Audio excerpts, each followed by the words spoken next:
Bem-vindos a mais um episódio do CompaCast, o podcast do Compa. Hoje vamos mergulhar no mundo do telejornalismo com uma convidada que tem uma carreira muito expressiva, muito notável na imprensa. Bom, nossa convidada de hoje é a jornalista Daniela Carlini.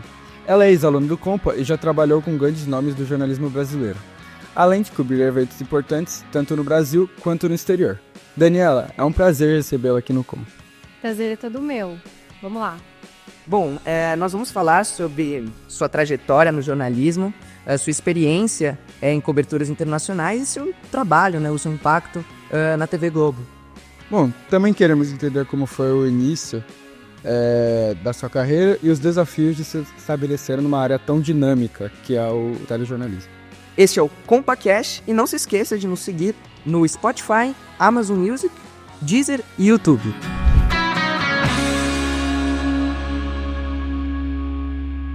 A nossa convidada Daniela Carlini iniciou sua carreira como assessora de imprensa, trabalhando em 2 assessorias antes de entrar na TV Bandeirantes, onde ficou de 2004 a 2010. Trabalhou também com grandes nomes do jornalismo, como Carlos Nascimento e Ricardo Boechat, e passou por eventos internacionais de grande relevância, como a renúncia do Papa Bento XVI e a morte de Nelson Mandela. Ela também atuou como freelancer para revistas e editou um documentário que foi finalista do prêmio Aliens e ganhou 3 prêmios concedidos pela Comissão Europeia de Turismo. Já passou pelo Jornal da Globo. Atualmente, Daniela é editora do jornal Hoje da TV Globo e, eventualmente, edita o Jornal Nacional. Já foi responsável pela cobertura de temas complexos, como os conflitos entre o Hamas e Israel, e já esteve na fronteira da faixa de Gaza, epicentro de um dos maiores conflitos da atualidade. Além disso, tem experiência em liderar equipes e treinar novos talentos no jornalismo.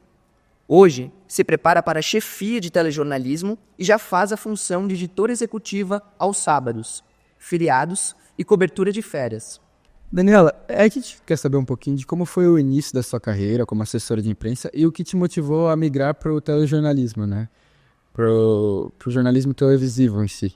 Então, o começo da minha carreira ele foi um pouco conturbado, assim, porque naquela época a gente não usava tanto assim a internet, então quando a gente procurava algum estágio, alguma coisa assim, a gente pesquisava no jornal.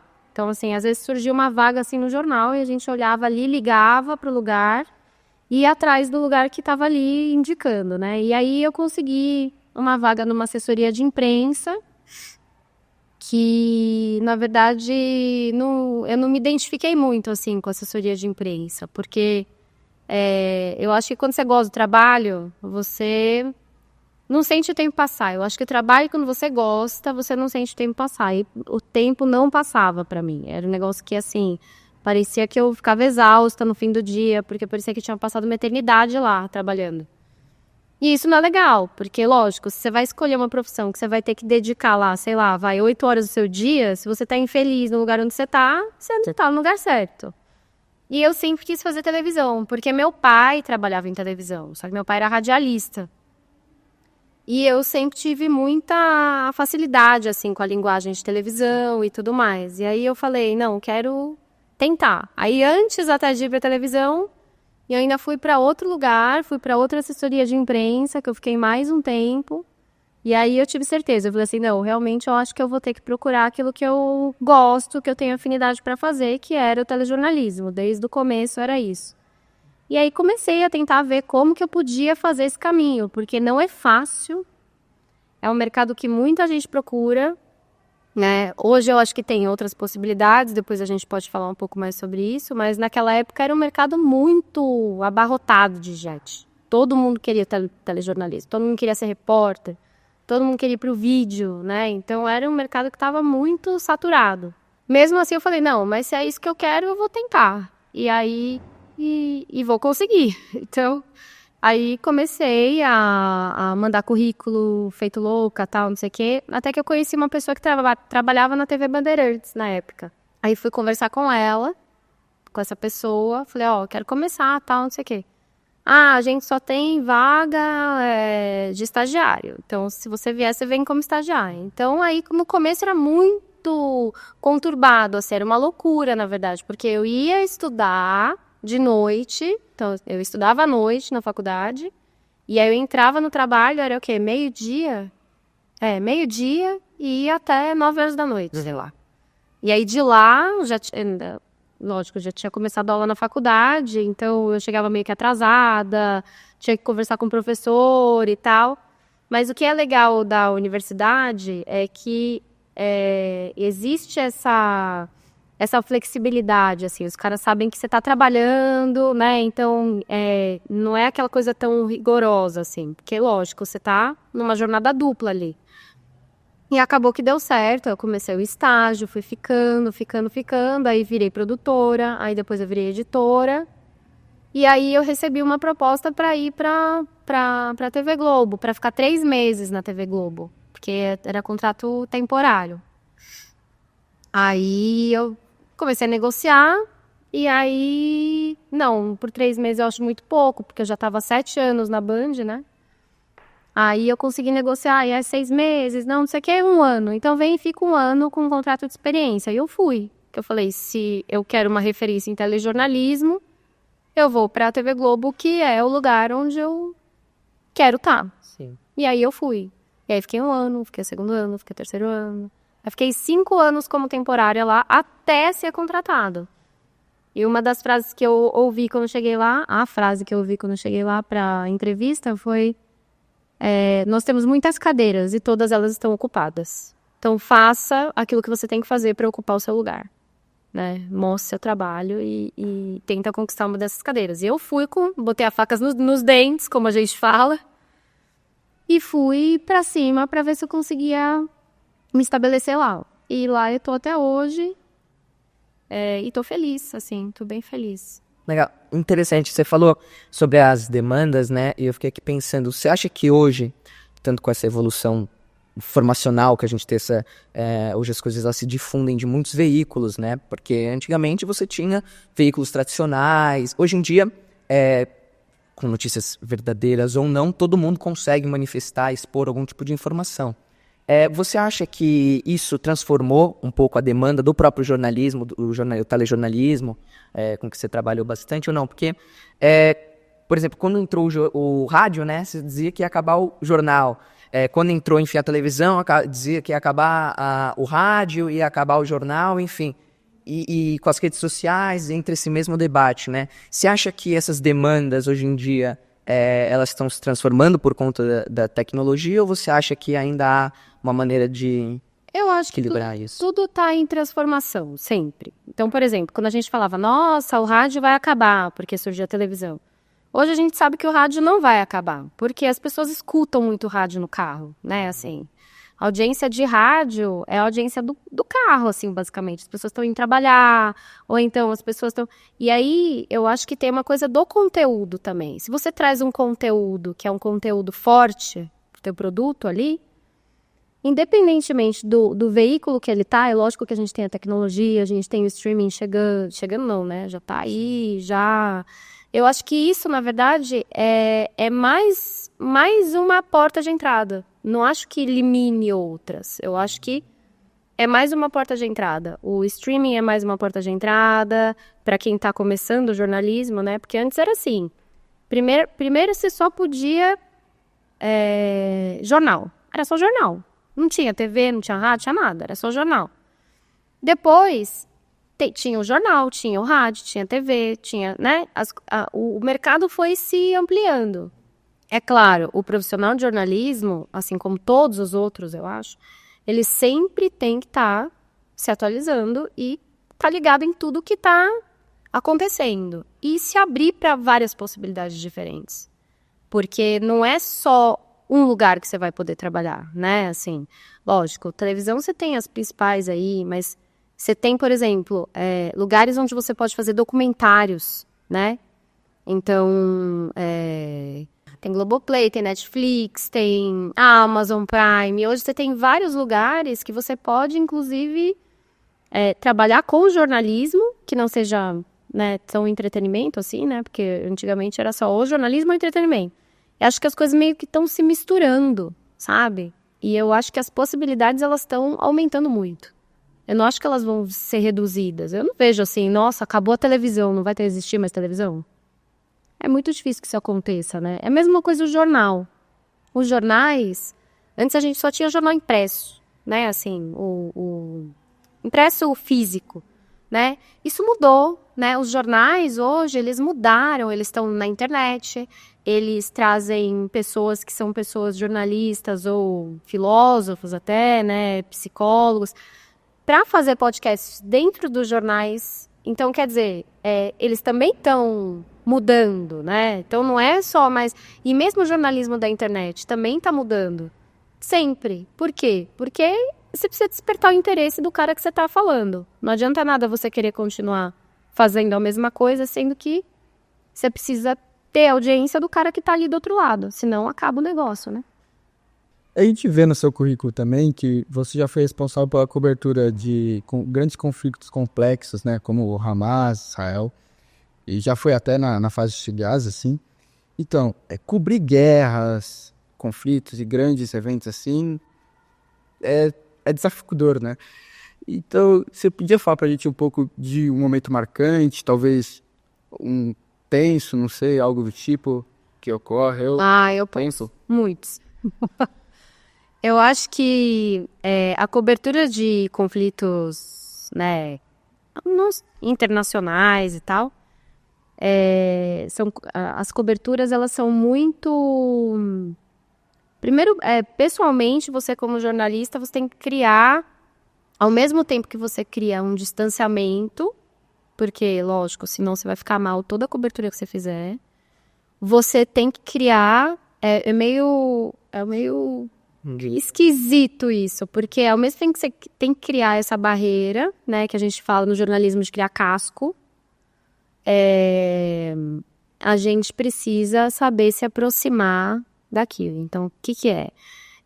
Por exemplo, o conflito está acontecendo lá. O que a gente vai mostrar desse conflito? Como que a gente vai fazer isso, né? Porque as pessoas precisam saber o que está acontecendo, né? Então, assim, não dá pra gente, não, que nem o pessoal fala, não, vamos, os jornalistas só tem coisa ruim, só tem notícia ruim, não sei o que, babá. Não tem só notícia ruim, a gente também dá notícias boas. É porque o que realmente tem muito peso hoje são as coisas que são muito grandes. Então, assim, de grande impacto, né? Então, por exemplo, agora que a gente tá com essa cobertura da guerra lá, né? Hamas, agora entrou o Hezbollah e tal. Eu fiz muito tempo de internacional. Hoje eu não faço mais internacional, estou fazendo editoria geral, passei pela política, passo pela política muito também, em eleição, na época de eleição. Mas a gente precisa ter um olhar muito humano para as coisas. Então, assim, as pessoas precisam saber, mas elas não precisam saber o detalhe do detalhe. Elas não precisam saber que aquela criança está morrendo porque ela inalou cloro na guerra, sabe? Assim, ela não precisa saber por que, sabe? Assim, você precisa ter esse feeling do que a gente vai mostrar, por que a gente vai mostrar, qual o impacto que isso vai causar e por que as pessoas precisam saber disso, né? A gente sempre se pergunta, né? Então, assim... Hoje no Brasil a gente tem feminicídio todo dia, toda hora, todo instante. A gente vai mostrar todo feminicídio, né? Ou a gente vai mostrar um caso... Isso eu estou falando do jornalismo que não é o jornalismo aquele sangrento, sabe? Estou falando do jornalismo, aquele jornalismo responsável. Aquele jornalismo que você vai se preocupar o porquê que você está mostrando aquilo, né? Então, assim, a gente precisa mostrar esse feminicídio? Tá, a gente precisa mostrar esse feminicídio. Vamos fazer um levantamento, então... existe um levantamento que foi feito recentemente? Tá aumentando? Tá diminuindo? Como é que tá? Não sei o que, blá, blá. Então, não é só pelo crime. E sim, para trazer uma reflexão para quem tá em casa, para trazer um dado ali, para mostrar, olha, tá acontecendo isso, isso, isso. Porque só a notícia do crime em si... Não tem o porquê. Porque, assim, crime tem todo dia, tem em todo lugar. Por que você vai mostrar um e não vai mostrar o outro? Né? Por que aquele crime ele é, né, mais importante, digamos assim, de relevância pro telespectador e o outro não é? Né? Então, esses cuidados a gente tem que tomar. Agora, a cobertura de guerra sempre é uma cobertura muito pesada. Né? seja guerra, qual for, né? Guerra no Rio de Janeiro, tráfico, milícia, né? Poder público que não consegue ajeitar tudo que tem lá e tal. Aqui no Brasil a gente tem, né? Não é uma guerra, aquela guerra que a gente conhece como, né, guerra na Ucrânia ou guerra em outros lugares, mas a gente tem aqui. Então, cobrir fazer essas grandes coberturas sempre é também você tentar fazer esse distanciamento pessoal para você não passar mal. Mas no começo, eu passava mal. Sim. Porque a gente recebia imagem de agência internacional. E recebe até hoje, lógico. E nas imagens das agências internacionais, da Reuters, da Associated Press, de várias agências que a gente tem que dão material, né, que enviam material, as imagens não vêm editadas. As imagens vêm daquele jeito. Então, assim, estourou uma bomba lá na faixa de Gaza, né? A imagem vem do jeito que ela vem. O cara abre a câmera e sai gravando. E você vai ver tudo que você possa imaginar, né? Assim. Então, esse casco a gente precisa aprender a criar. E a gente precisa aprender a falar assim, não, existe um propósito, eu tô trabalhando por quê? As pessoas precisam saber o que tá acontecendo. Se isso não for falado, e se não chegar na ONU, ou se não tiver o cara que tá lá gravando, ai, nossa, o cara é um carniceiro. Não é um carniceiro, o cara tá lá gravando num papel que ele precisa fazer com que os órgãos internacionais vejam o que está acontecendo. Em algum momento isso pode ser penalizado, alguém pode ser penalizado no Tribunal de Haia ou não, pode. Mas as pessoas precisam saber o que está acontecendo, né? A gente não pode só viver numa bolha e achar que nada no mundo acontece de ruim. Então, assim, das grandes coberturas que eu já fiz, guerras, né? Deslocamentos em massa da Síria, por exemplo, que é para mim uma das piores, assim, que eu já fiz, foi a morte de um menino chamado Aylan Kurdi, que foi um menino que foi encontrado morto na praia. Ah, tem a foto, né? Que a gente, quando chegou essa foto, a gente ficou pensando, o que a gente vai fazer com essa foto? A gente vai divulgar essa foto ou a gente não vai divulgar a foto de um menino morto? A gente vai divulgar essa foto, porque isso vai virar um símbolo do que está acontecendo. Tanto que virou um símbolo. Tanto que virou um símbolo, né? Isso não é uma visão da Globo, tá? Isso é uma visão do jornalismo sério, né? Eu tô falando assim do New York Times, a gente tá falando de grandes veículos. Todo jornalista sério vai olhar para isso e vai falar por que a gente vai dar isso, né? E aí pode ser que às vezes a gente erre na avaliação, né? Mas na grande maioria das vezes é muito difícil de a gente errar nessa avaliação, porque ela é uma avaliação que ela não é de uma pessoa só. Ela é uma avaliação que a gente vai tomando junto, quase, né, sem isso ser necessariamente da gente ligar para os editores dos jornais mundiais, mas a gente vai medindo como um termômetro como é que os outros lugares estão dando, como é que a gente vai dar, por que será que eles estão dando assim? Então, tudo é pensado, né? Então, das grandes coberturas, o deslocamento da Síria foi uma coisa que me marcou demais.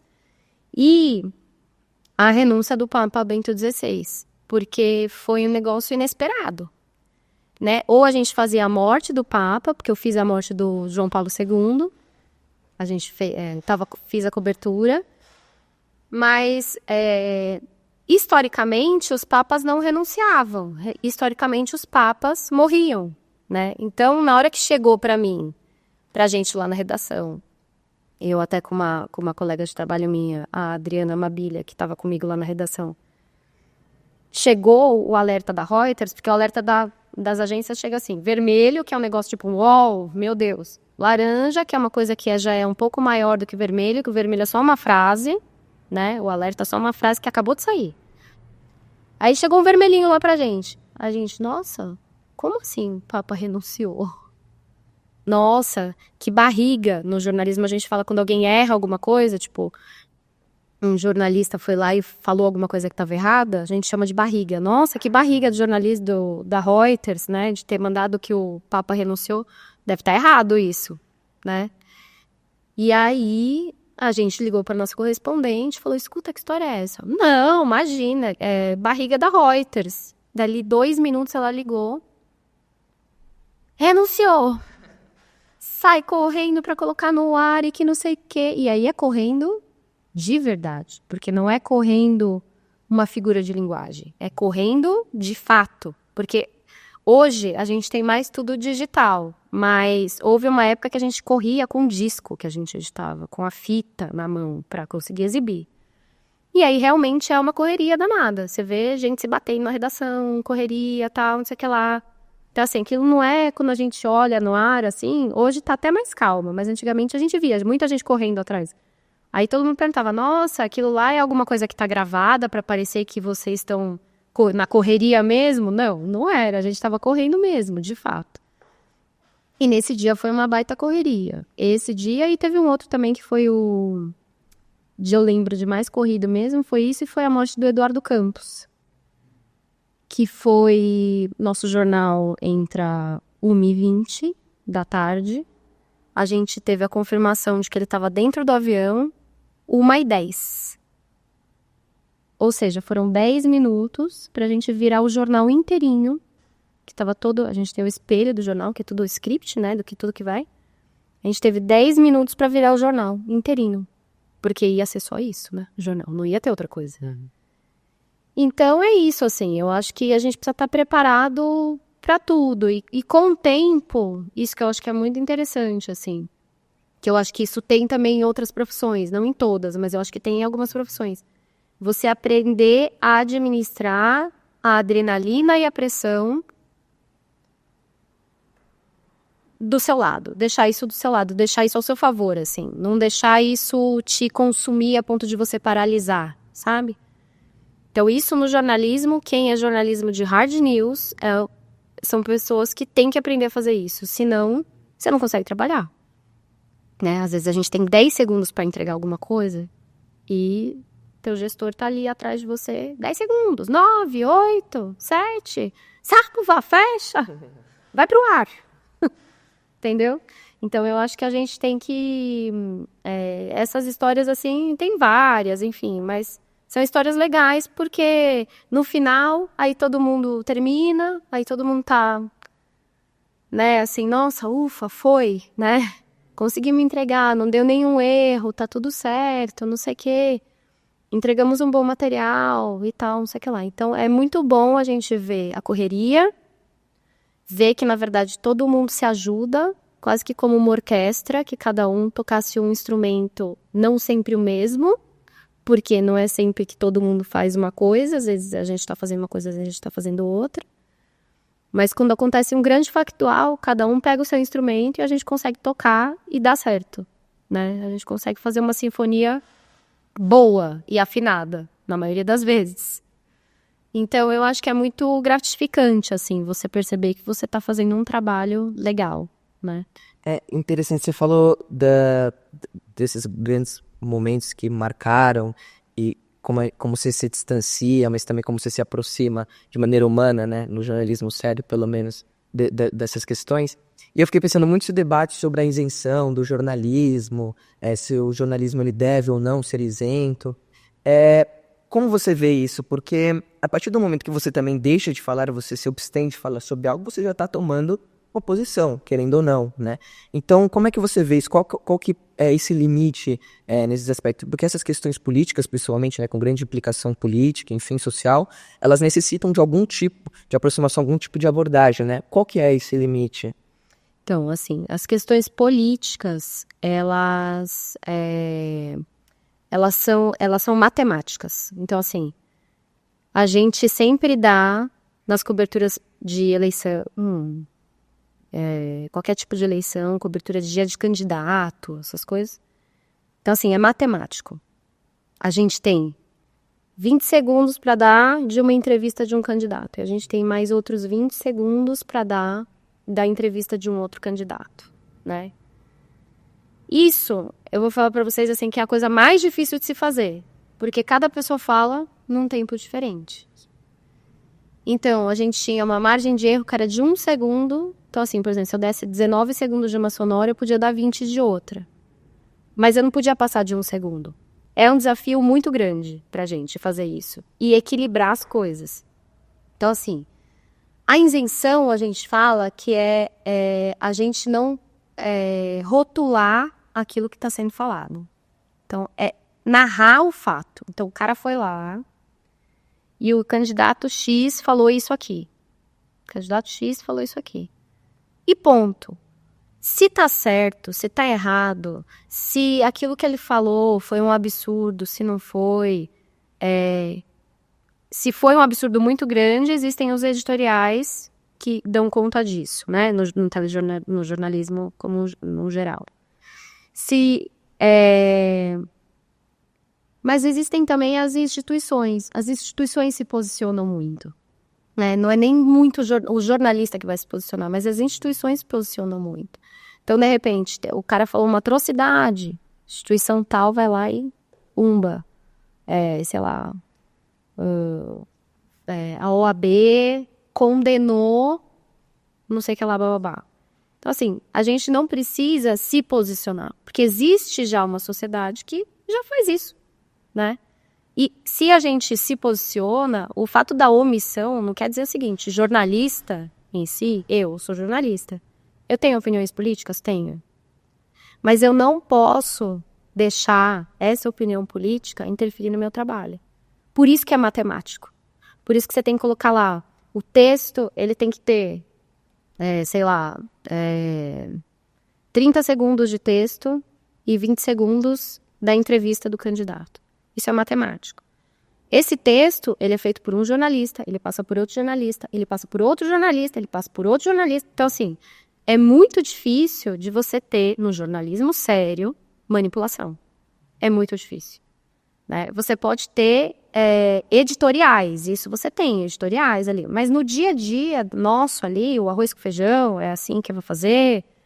Isso não chega pra gente que tá trabalhando diretamente ali, colocando a mão na massa, sabe? Você tem os editoriais da Folha de São Paulo, do Estadão. Aí já entra uma questão da opinião também. Opinião. Aí você tem uma opinião. Mas na matéria, dentro da matéria, você não vai ter opinião. Você vai ter um jornalismo isento ali, que não é o isento de... Nossa, você já está se colocando como isento. Não é isso. É um isento de... Aconteceu isso, aconteceu aquilo, estou narrando os fatos. A posição do meu jornal é aquela ali. O editorial vai falar. O editorial da Folha de São Paulo vai falar. São coisas separadas. Isso não é feito no dia a dia, sabe? Só entrando também, a gente estava falando da tecnologia, né, dos novos veículos. Eu fiquei perguntando para você, com também esse avanço da tecnologia, onde, enfim, qualquer um pode postar o que bem entender. E não só isso, existem jornalismos alternativos, né? Mas aí a partir dessa ideia do jornalismo alternativo, você acha que com essa profusão muito grande de outras vias de jornalismo, jornalismos que não estão vinculados ao jornalismo tradicional, do jornal, institucional, você acha que essa ideia já do jornalismo, esse jornalismo paralelo, ele está se acabando? Porque hoje em dia você tem muitas referências, todo mundo consegue, então é quase que um conjunto, na verdade, do jornalismo, porque, dizendo, para dar uma contextualizada, né? Por exemplo, tinha o Pasquim. Pasquim era aquela ideia da contracultura, né? Ou daquele jornalismo opositor e tal. Mas ele era o que principalmente tornava ele essa questão é que você não tinha outros jornais com tanta abertura igual o Pasquim ele conseguia fazer. Talvez não de tanta expressividade igual tinha, né? Mas hoje em dia você tem isso muito grande. Então você não tem... Você tem veículos com mais reverberação do que outros, mas hoje você tem uma profusão muito grande desses veículos por conta da internet. Então você acha que essa ideia do jornalismo alternativo ela está se transformando, ou você acha que continua mais ou menos como era? Não, eu acho que tem muita gente boa que tá saindo e que tá fazendo muita coisa legal, assim, na internet, né? Com mais liberdade, porque tem o próprio canal, né? Então, assim, o cara foi lá, o cara saiu de um veículo grande, o cara abriu o próprio canal dele, no próprio canal dele ele faz o que ele quer, né? Ele traz pra entrevistar quem ele quer, ele pode fazer do jeito dele, porque ele que manda no canal dele, né? Então, eu acho que sim, tem sido o caminho, assim, para muita gente que tem saído dos grandes veículos, né? Fazer essa coisa do jornalismo mais autoral, eu acho, assim. Do cara fazer do jeito que ele acha que tem que ser feito. Sem ter a asa de uma grande empresa dizendo, olha, é desse jeito que nós acreditamos que você tem que fazer e é desse jeito que você vai fazer. O cara tá fazendo do jeito que ele acha que tem que fazer, né? no canal dele, no veículo que ele está se propondo a fazer. Agora, eu acho que tem outros lugares também que eu acho que tem um pouco desse jornalismo alternativo, como, por exemplo, a revista Piauí, né? Que ainda tem essa coisa mais do jornalismo mais fora do padrão, assim, né? Eles têm uma coisa mais investigativa, mais... Não sei, assim, mais... É uma pegada diferente da pegada do jornalismo tradicional. Então, eu acho que, mais uma vez, eu acho que o leque do jornalismo, ele vai desde a revista, que pode ter esse perfil que você está falando, até os podcasts, até, por exemplo, canais no YouTube, que tem muita gente que está abrindo, jornalista que trabalhou não sei quantos anos numa empresa e saiu e abriu o podcast dele, então ele vai fazer do jeito que ele acha que tem que fazer. Vai entrevistar o cara do jeito que ele acha que tem que entrevistar. Vai ter o tempo de entrevista que ele acha que vai valer também. Porque quando você trabalha numa televisão, você tem lá, olha, você tem 2 minutos e meio para essa matéria. Pô, mas essa entrevista vale 10 minutos. Sinto muito, você tem 2 minutos e meio para entregar. Você não vai poder usar 10 minutos de entrevista. Num podcast, por exemplo, ele vai ter essa alternativa de usar 10 minutos de uma entrevista, 1 hora de entrevista, né? Quanto que a gente não vê de canal no YouTube que entrevista dura 2 horas a entrevista, né? A gente fica... E são boas entrevistas, não são ruins. Às vezes, ai, nossa, embarrigou a entrevista. Nossa, a entrevista ficou maçante no meio da entrevista. Não conseguia mais escutar o que o cara falava. Não. Tem muita coisa muito boa, que você fica ali 2 horas ouvindo e você nem percebeu que você ouviu 2 horas. Porque aquilo passou rapidinho, voando, e você nem percebeu, né? Então, eu acho que tem muito isso. Eu acho que tem muito isso, e eu acho que...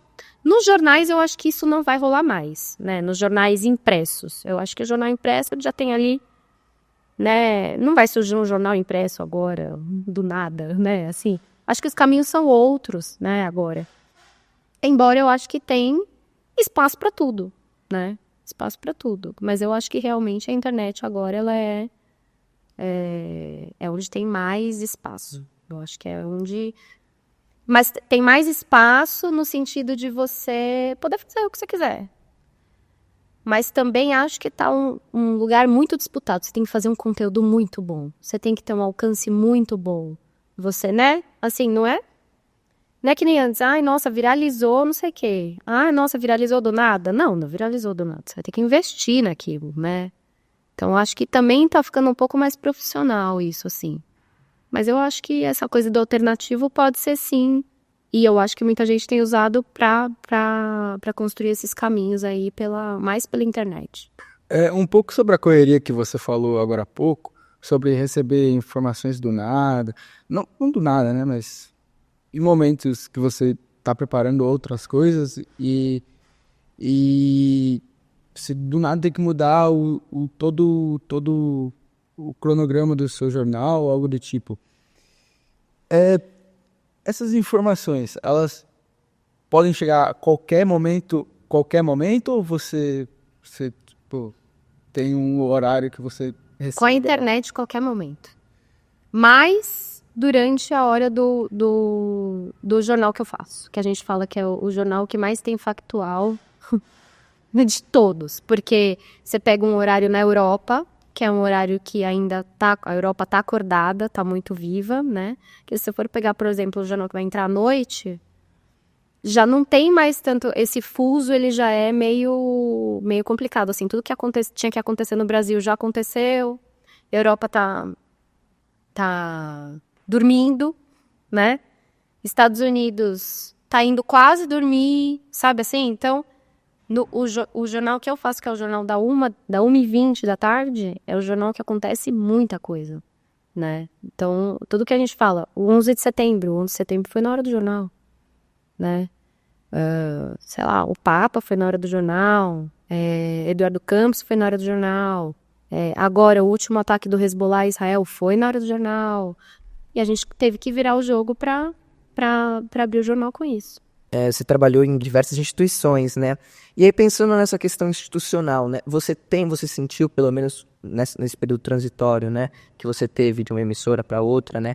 Você sente que tem, pelo menos no jornalismo, as suas demandas também variam de empresa para empresa, porque você tem um público um público de outra que são diferentes, né?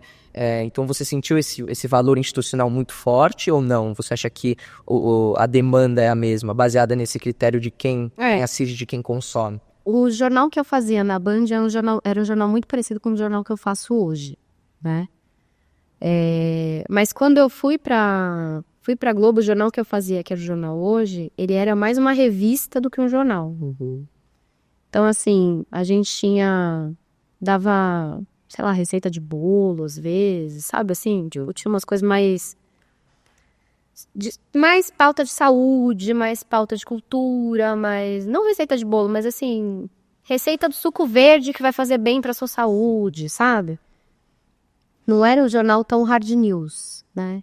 Então, assim, todo jornal tem seu perfil. Eu acho que, por exemplo, o jornal da Globo é um jornal mais político, é um jornal mais denso, aquele cara que tá ali na casa dele, ele já chegou, ele já jantou, ele não sei o quê, e ele quer ver uma coisa mais, sabe, mais tranquila, uma análise mais aprofundada das coisas. Então, todo jornal ele tem seu perfil. O jornal hoje é tiro, porrada e bomba. A gente vai lá e o negócio tá acontecendo, a gente tá colocando no ar e não sei o que, babá. A gente sai de lá, muitas vezes, super cansados. Parece que a gente levou uma surra, porque a gente corre pra caramba. O Jornal Nacional é o jornal que as coisas já estão mais digeridas, né? Assim, já passou o dia todo, mas ainda tem factual no Jornal Nacional, que acontece muito em cima da hora, mas é menos do que no JH, né? Então, cada jornal tem o seu perfil. Não pode ser tudo igual, né? Porque senão, acho que não desperta tanto interesse. Então, cada jornal tem seu perfil, cada jornal tem um público mais aqui, mais ali, né? E é isso, assim. Acho que...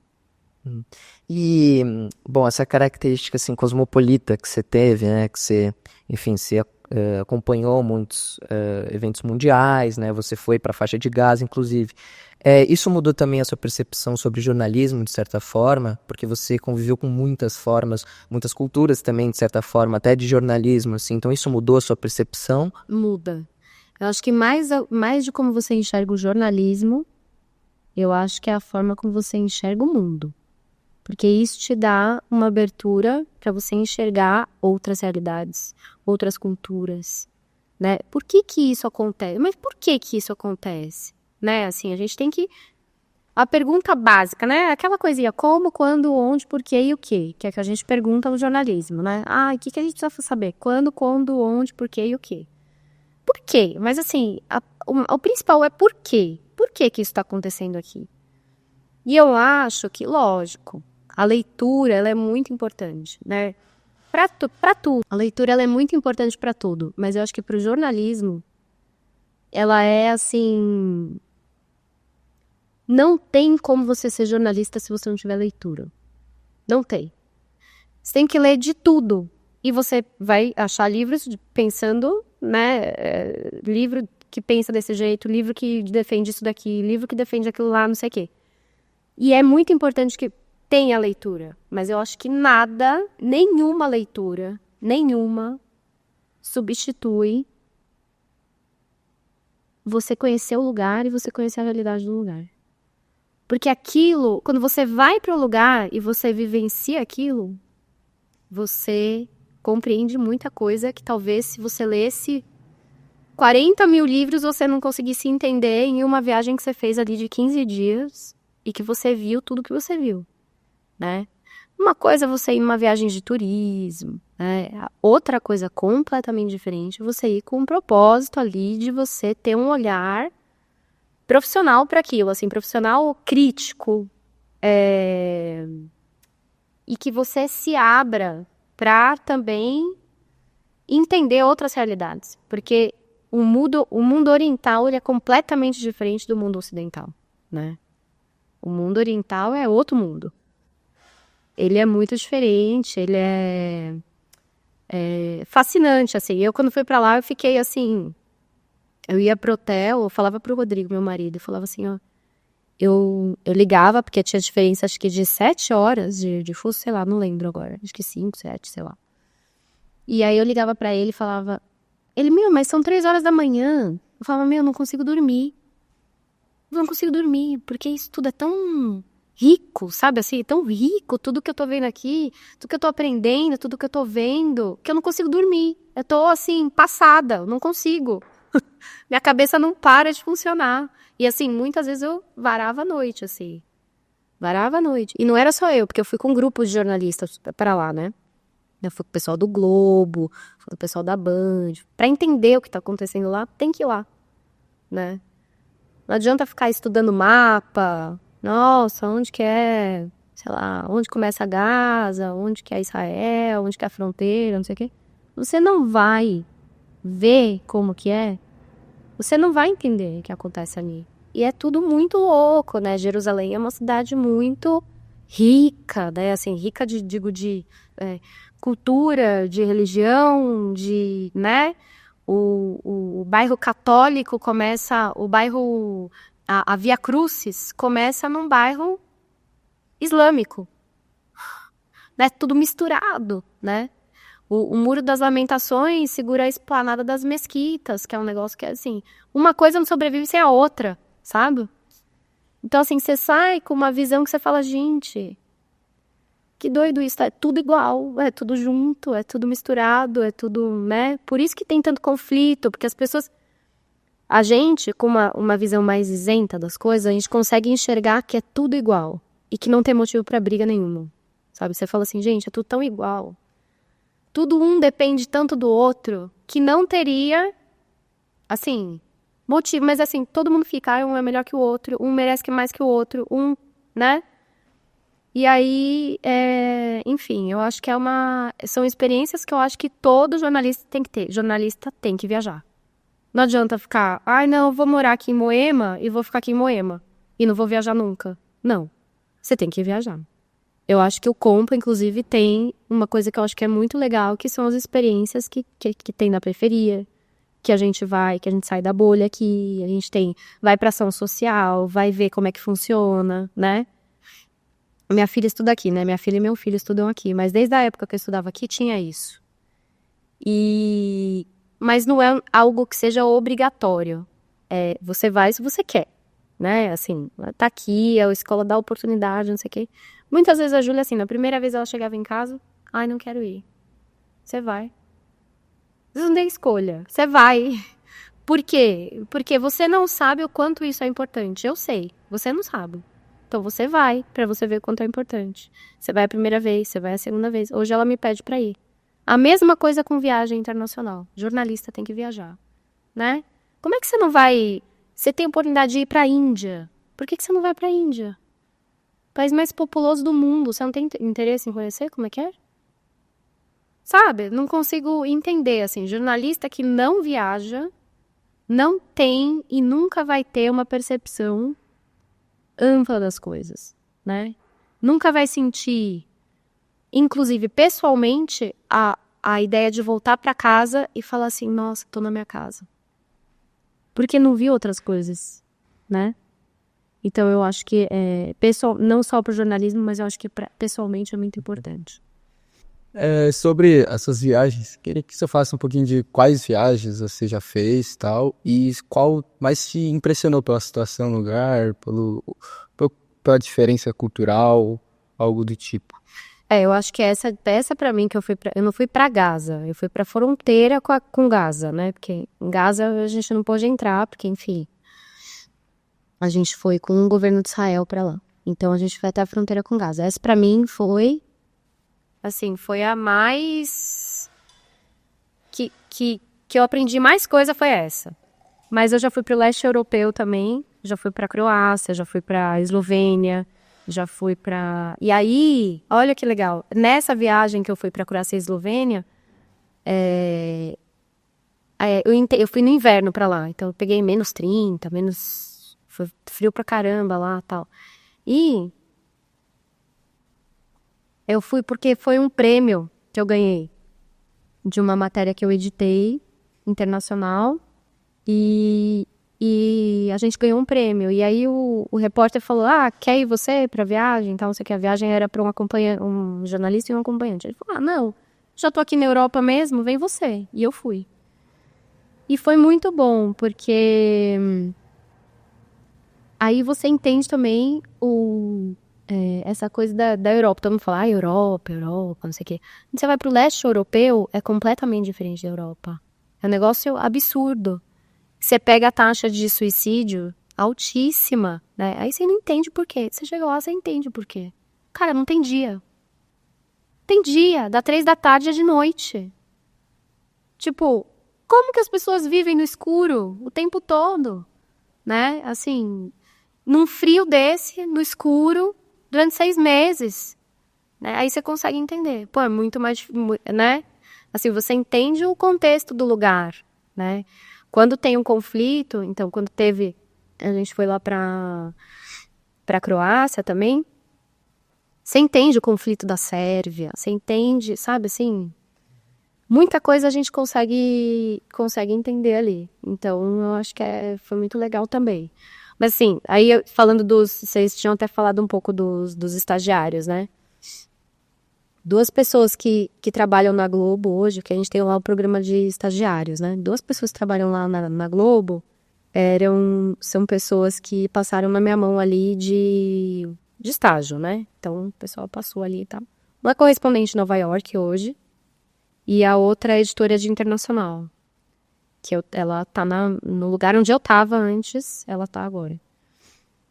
E eu acho que ele, por exemplo, ele teve a oportunidade de fazer a matéria na Índia sobre quando a Índia passou a China no número de habitantes. Então ele foi para a Índia entender como que era o país, como as pessoas viviam e tal.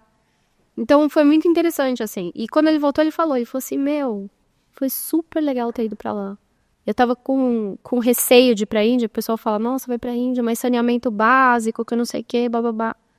E foi super legal, porque é isso, é uma cultura completamente diferente de tudo aquilo que você tá acostumado, né? Pessoas falando um idioma que você não tem ideia do que elas estão falando.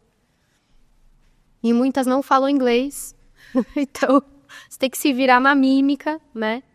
E aprender a cultura de outros países te traz uma bagagem muito legal, não só profissional, como pessoal também, né? Muda muita coisa, assim, o jeito de você pensar, né? É o jeito...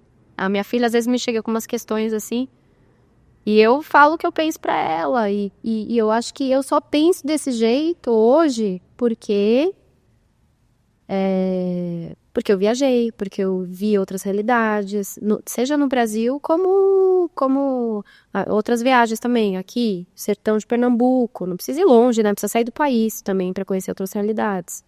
A gente conhece outras realidades também no Brasil, né? Não precisa ir para outro país, mas tô dizendo, aqui também a gente conhece outras realidades. Então, é muito bom isso. E você poder passar isso para seus filhos também é muito bacana. Porque é algo que vai estimulando também eles a quererem conhecer, terem a visão deles das coisas, né?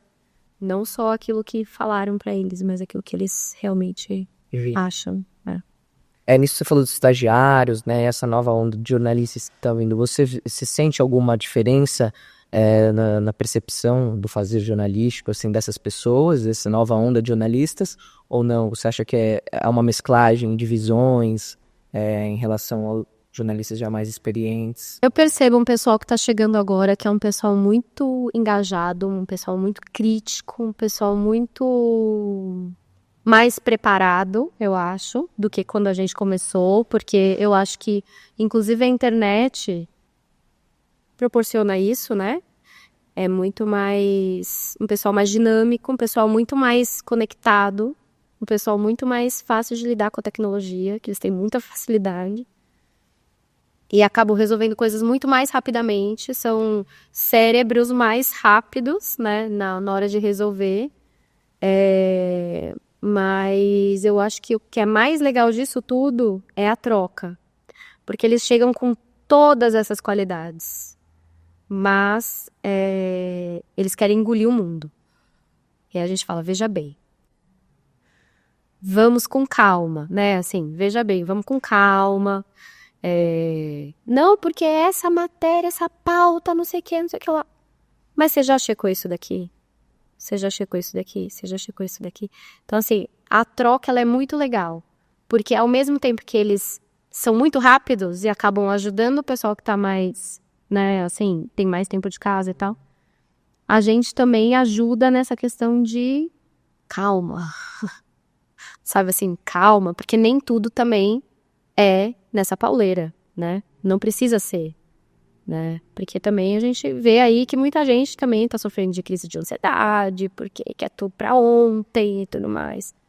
Então, ao mesmo tempo que a gente tem que dar notícia rápida, a gente não pode ser ansioso, porque senão a gente coloca no ar coisas que não estão muito bem apuradas. E aí depois pra você, eu costumo dizer, é muito mais fácil não matar alguém e depois matar, do tipo, muito mais fácil a gente dar 2 mortos, sendo que a gente não tem certeza que são 3 ou que são 4, e esperar de fato essa confirmação chegar, bem apurada, do que depois, do que a gente dar 4 mortos e depois falar, veja bem, não foram 4, foram 2. Né? Então, isso é algo que a gente, nessa geração mais jovem, assim, que chega, que eu acho maravilhoso isso, que chegue bombando, que ótimo, que chegue cheio de vida, querendo, né, engolir o mundo e tal, não sei o quê. Eu acho maravilhoso e eu acho que essa energia do jovem é muito bem-vinda e eu acho que ela é muito necessária para o que a gente tem hoje, assim, até por conta da tecnologia, tem que ter essa energia mesmo.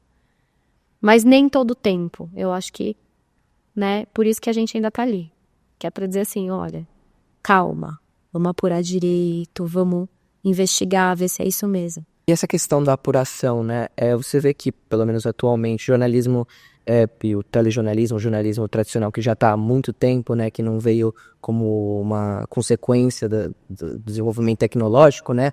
Você vê que você acha que tem uma consequência que o jornalismo se viu também como uma responsabilidade maior de apuração, porque a internet, a regulamentação do processo jornalístico da internet, né, ele ainda está começando, né? Sim.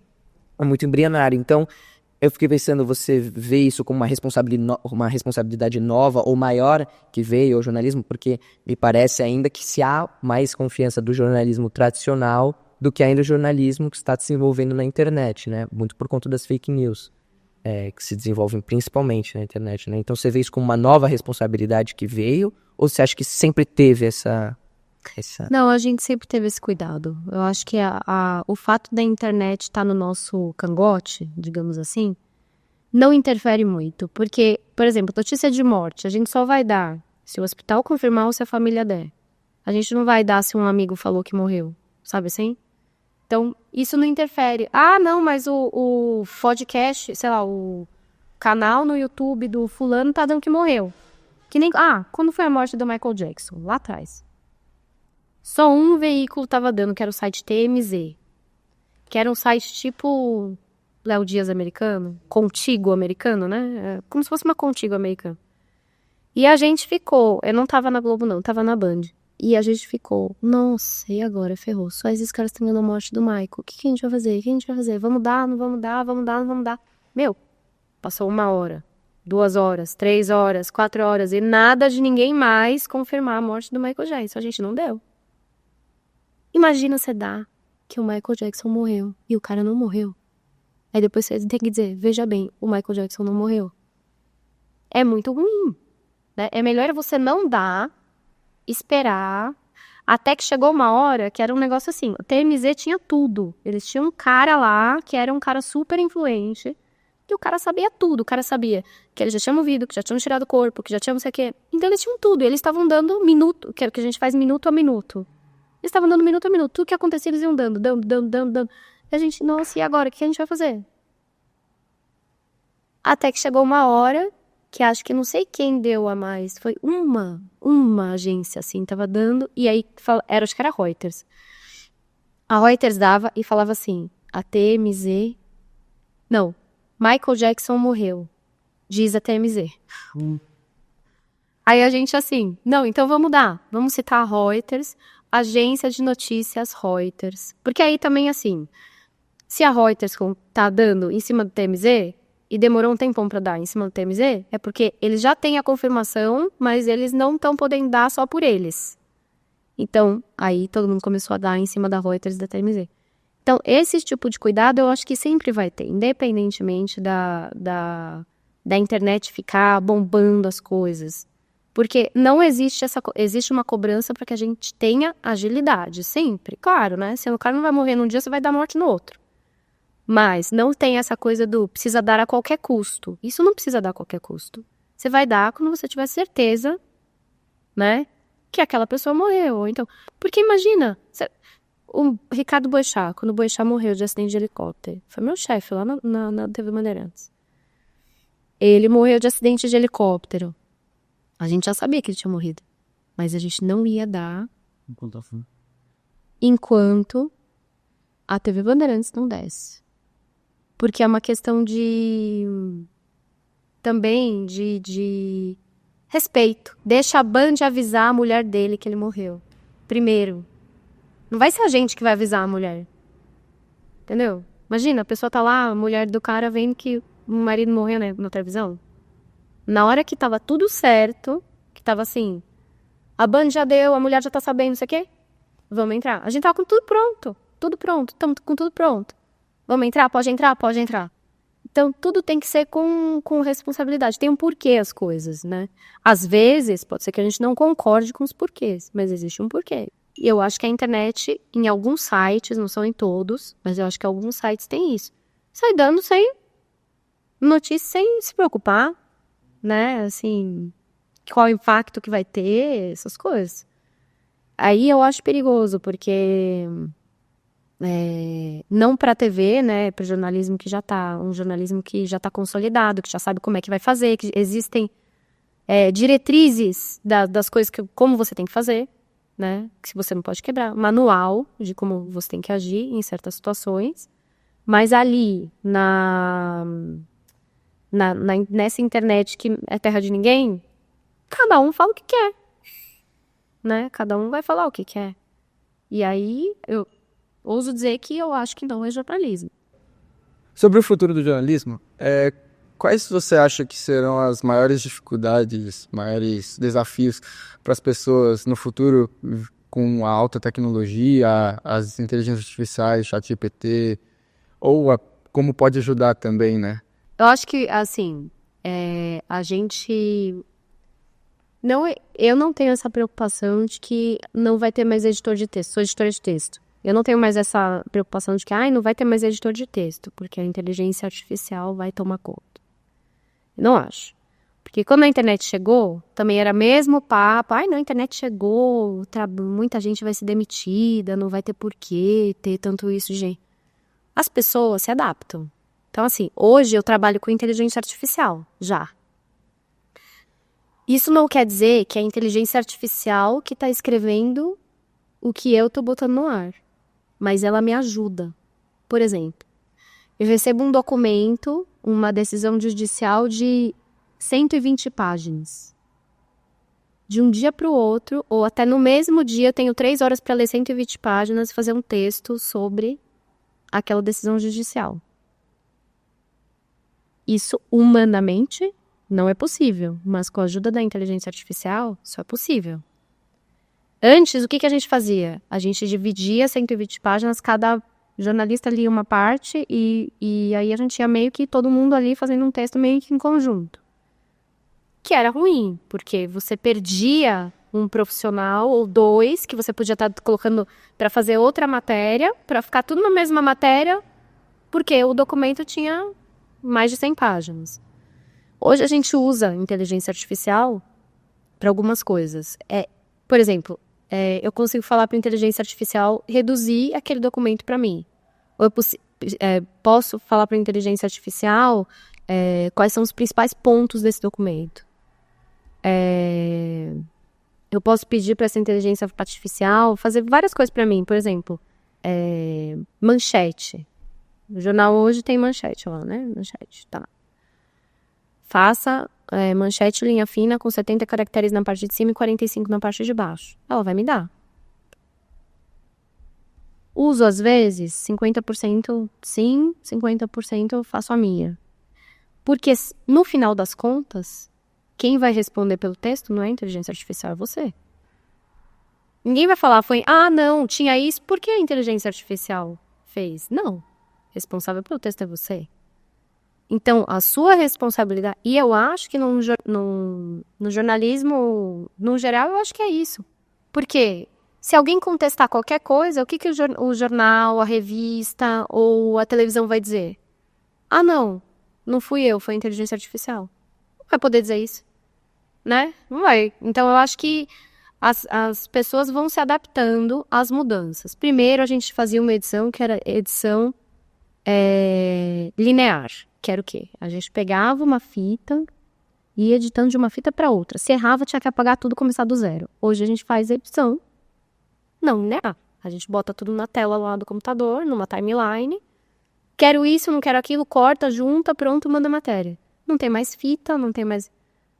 Você se adapta às mudanças. No começo, todo mundo olhava para isso e falava, que coisa horrorosa, isso não vai funcionar nunca. Funciona. Funciona e funciona muito bem. Ninguém pensa mais em editar de outro jeito que não seja esse. Então, eu acho que a inteligência artificial, ela soma.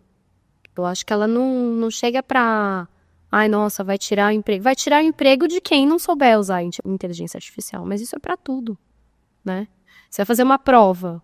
Eu não sei fazer equação. Você vai passar na prova? Não vai. A mesma coisa do seu trabalho.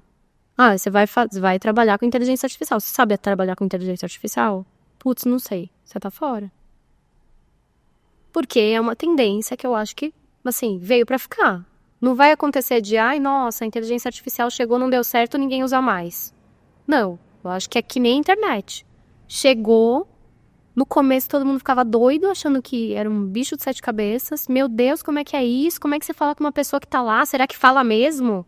Será que é essa pessoa que tá me respondendo mesmo? Será que não sei o quê? Era um negócio bem assim, que a gente desconfiava de tudo.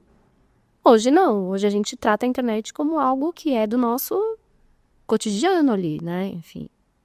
Então, eu acho que não elimina, não. Agora, saindo um pouco dessa questão da tecnologia, né? Tem uma figura muito polêmica, acho que até no jornalismo, principalmente também, que foi o Paulo Francis, né? Ele falava que, obviamente, situado num contexto, né? Ele dizia que notícia é o que não sai no jornal, né? Notícia? Notícia é o que não sai no jornal, ele falava. E aí eu pergunto, existe algo que é impublicável para vocês, pelo menos no jornalismo sério? Algo que não se publica? Assim, antigamente a gente falava de suicídio, porque a gente falava que a gente não fala de suicídio. Mas, por exemplo, se morre Amy Winehouse, como é que você não vai dar? Sim. Então, tudo hoje nada é tipo, isso a gente não dá. O que a gente não dá, de fato, isso que eu acho que não tem que dar, porque não acrescenta em nada, tem um acidente lá numa estrada, morreram 9 pessoas. Agora, que nem morreram o pessoal do grupo de... Não sei se vocês viram. De remo, que o pessoal veio aqui para São Paulo com objetivo, voltou pro Rio Grande do Sul. Teve um acidente lá na van, morreram 7 do grupo de remo, e mais o motorista e o treinador. Pra que você vai mostrar o povo morto na pista? Não tem por que mostrar o corpo estendido no chão. Então, a gente nunca vai mostrar, a não ser que, sei lá, alguém não viu e passou a imagem, que pode acontecer, né? Um erro que alguém não tenha visto. Mas por livre e espontânea vontade jornalística, a gente nunca vai mostrar o corpo estendido no chão. Isso a gente não mostra. Não mostra crianças em situação de vulnerabilidade. Isso a gente também não mostra. Então, por exemplo, crianças que foram abusadas, crianças que foram, sei lá o quê, vítimas de pedofilia, de abuso sexual. A gente não mostra. Por quê? Você está expondo a criança e é um menor de idade, então você tem que proteger sempre o menor de idade. E, inclusive, você não pode nem mostrar os pais dessa criança. Porque se você mostra os pais, você identifica a criança. E essa criança não pode ser identificada. Então, algumas coisas assim, testemunha de crime, o cara tá protegido o cara fala que não quer aparecer e você não protegeu a voz do cara e a cara do cara. A gente tem que proteger. Mesmo que o cara não peça, não quero ser protegido. Não. Eu já protegi mulher que foi vítima de violência doméstica e a mulher falou, não, mas eu quero falar. O cara tá solto? Ah, não, o cara tá solto. Ele tentou te matar? Tentou te matar. Não, só não vai aparecer.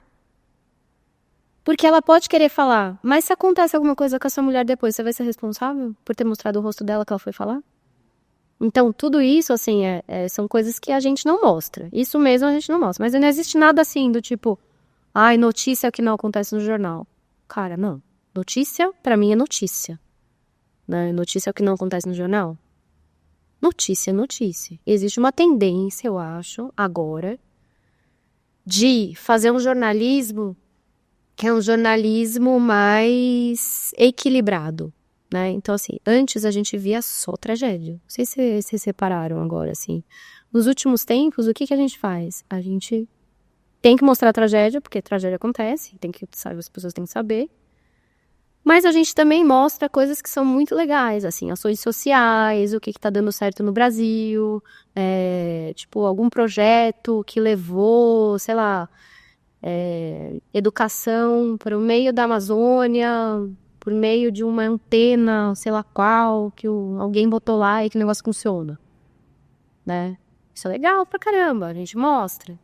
Então, assim, existe uma tendência da gente mostrar mesmo coisas que estão funcionando, mas não é só o oba-oba. Por exemplo, ai, nossa, nasceu aquela bobagem daquele ursinho Knut. Lembra vocês não vão lembrar do ursinho Knut. Nasceu um urso polar lá no zoológico. Cara, não sei o que deu no jornalismo que o povo achava que tinham que fazer o diário aquele urso. Queria saber do urso, gente. Qual que é a relevância jornalística de dar aquele urso, né? Então, assim, eu acho que tem coisas que a gente realmente não mostra, mas por conta de proteção de vítima, essas coisas que eu falei, e ética jornalística. O cara tá almoçando, ele vai querer ver alguém morto? Quem não tá almoçando vai querer ver alguém morto? Ninguém vai querer ver. Pra que você precisa saber? Você não precisa ver. Basta você saber, pô, morreu uma galera que veio aqui em São Paulo competir. Ponto, acabou. Não precisa saber mais. Ah, tá aqui a imagem do carro amassado. Acabou. É isso que você precisa saber. Ah, nossa, teve um cara que sobreviveu. Legal dar sonora do sobrevivente. Legal. O cara sobreviveu. O cara... sabe-se lá como esse cara sobreviveu, porque, né, sobrou nada do carro. Então, assim, o cara dá uma entrevista, é algo que é relevante? É notícia? É notícia. O cara sobreviveu. Então, eu acho que, o que acontece, a notícia é o que não tá no jornal. Não, a notícia tá no jornal. Pelo menos o grosso tá. Pode ser que esteja acontecendo um monte de outra coisa, não dá pra mostrar tudo, mas o grosso vai estar ali, o principal vai estar ali. Bom, Daniela, foi um prazer enorme ter ela conosco hoje. Muito obrigado por compartilhar com a gente, né? Enfim, e para todo mundo que está escutando, isso aqui é vital para informação mesmo, né? É muito interessante tudo que você aprendeu ao longo desses anos, essa jornada, né? Eu quero agradecer vocês também pela oportunidade, espero que eu tenha contribuído para alguma coisa, assim, para a trajetória de vocês e para a trajetória de quem mais quiser fazer o jornalismo, que eu acho que é uma profissão desafiadora, mas que eu acho que ela traz muitas coisas boas, assim, pra gente, de satisfação, da gente conseguir ter uma missão cumprida ali, é uma profissão muito bonita, e eu espero que eu tenha contribuído aí com vocês. Também agradecer a todos que acompanharam a gente em mais um episódio. Não se esqueçam de seguir nosso perfil no Spotify, Amazon Music, Deezer, YouTube e Instagram. E ativem as notificações. Muito obrigado e até a próxima.